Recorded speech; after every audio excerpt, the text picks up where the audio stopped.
And in the interest of time, I think we'll just begin the video, and I will just introduce it a bit.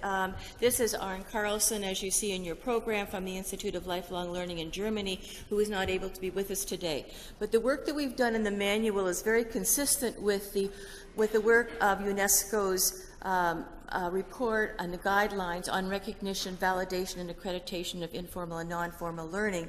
In addition, the Institute is building an RPL observatory to be of use to member states, and we have been connected with that work for the last little while, and actually our former vice chair, Guy Fortier, is working on that project as we speak. So we'll just roll the video while our speakers are getting comfortable. Thank you.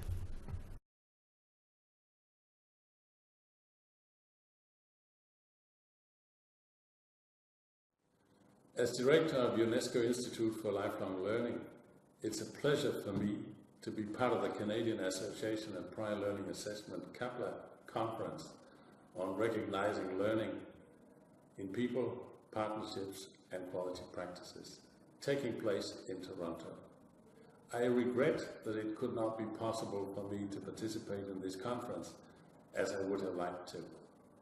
I'm pleased to say that the launching of CAPLA's Pan-Canadian RPL Quality Assurance Manual is an important event, and it's a milestone for Canada, just as it represents also a milestone for UNESCO, because quality assurance is one of our main concerns in developing recognition, validation, and accreditation procedures and standards in member states. As you know, in 2012, UNESCO Institute for Lifelong Learning published the UNESCO guidelines for the recognition, validation, and accreditation of the outcomes of non-formal and informal learning. I'm happy to note that this work done by our Canadian colleagues is in line with the principles and key action areas as proposed in the UNESCO guidelines for RVA. Quality assurance is a very important part and an integral part of our efforts to establish RVA as a key component of a national lifelong learning strategy in member states. Quality is essential to the development of RVA practices and necessary for developing RVA systems that are accessible for all.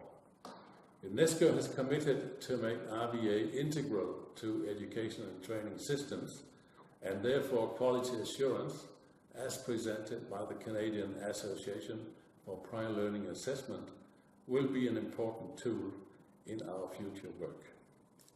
Since the publication of the UNESCO guidelines of RVA, we are actively involved in developing the UIL Global Observatory of Recognition, Accreditation and Validation, RVA, for collecting and disseminating best practices at different stages in the development of RVA systems.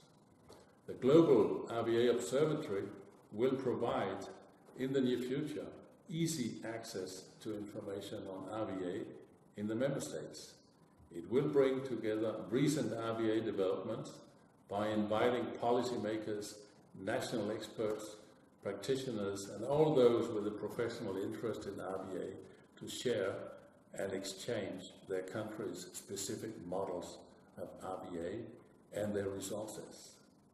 I'm also very pleased to note the importance given to building the capacities of RVA personnel within the CAPLA Pan-Canadian Quality Assurance Manual. This issue is of utmost importance to UIL's work as we are making accessible case studies, publications, tools, and resources in that area in the context of UIL's Global RVA Observatory. I'm convinced that the Canadian Association of Prior Learning Assessment Pan-Canadian RPL Quality Assurance Manual will be very useful in the overall work of UIL's Global RVA Observatory, and I want to thank you for this important contribution. Thank you for this opportunity to address you all, and I wish you a very interesting session.